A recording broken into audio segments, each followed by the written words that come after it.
Oi meninas, hoje estou fazendo um vídeo e eu vou pedir para vocês me ajudarem porque a Seleninha está muito deprimida e eu vou pedir para ela contar a história e me dizer o porquê de tanta tristeza.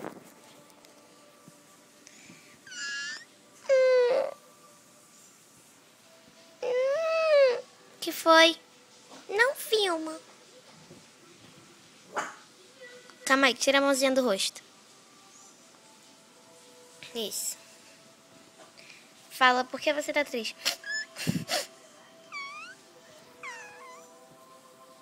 Não.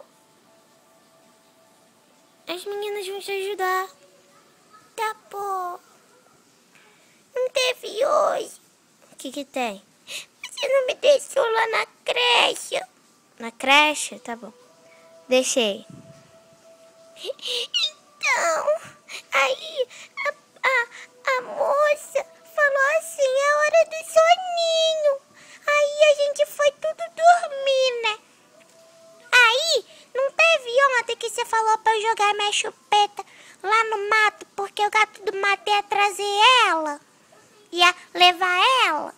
Uhum. Então, aí o gato do mato apareceu no meu sonho. Mas você nunca nem viu o gato do mato?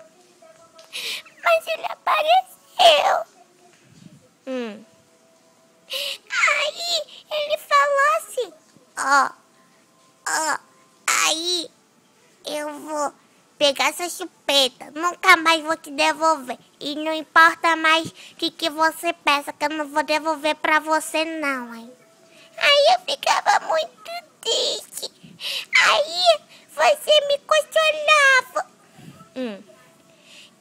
Aí eu ficava até feliz de novo, entendeu? Mas aí chegou uma hora que você foi lá pro tabralo. Aí... que foi? Eu fiquei muito triste. Conta. Aí chegou a hora de dormir. Aí o papai me colocou pra dormir. Que? Tá filmando ainda? Tô. O que eu falei? Para as meninas não virem o que aconteceu com você. Tá. Aí, papai me botava pra dormir. Aí depois, quando eu acordava, o papai falava assim: mamãe não vai mais voltar, porque o gato do mato comeu ela. Aí eu lembrava de novo que o gato do mato falava. Ah, mas isso não vai acontecer. O gato do mato não aparece assim. O gato do mato é bonzinho, mas ele gosta da chupeta das criancinhas.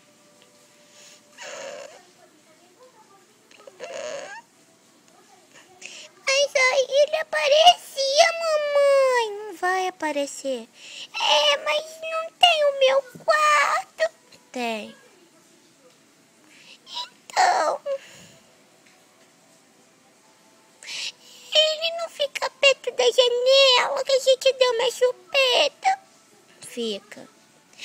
Então, aí eu agora tô com medo do gato do mato aparecer lá no meu quarto. Então eu vou quebrar seu galho. Hoje eu vou deixar você dormir aqui comigo. Você dorme assim, comigo? Durmo. Eu tô confiando em você, hein, mãe? Mas vem cá, não quero mais ir lá na creche, não. Ué, mas amanhã era o dia do pirulito. Era amanhã o dia do pirulito? Ah, quero. Você vai me levar. Mãe, que horas são? Ué, por quê? Que eu quero dormir. Pra quê? Pra chegar logo amanhã. Tá bom, são 5:30. Então, de dormir, não. Você só dorme 8h40. Mas aí, amanhã vai chegar na hora que tem que chegar. Hoje, então, eu vou fazer uma criação, só vou dormir 1h da noite. Não, você vai dormir na hora de sempre. Senão amanhã não deixo você comer o pirulito. Pirulito, eu quero pirulito. Então você vai amanhã. Tá. Manda um beijo pras meninas.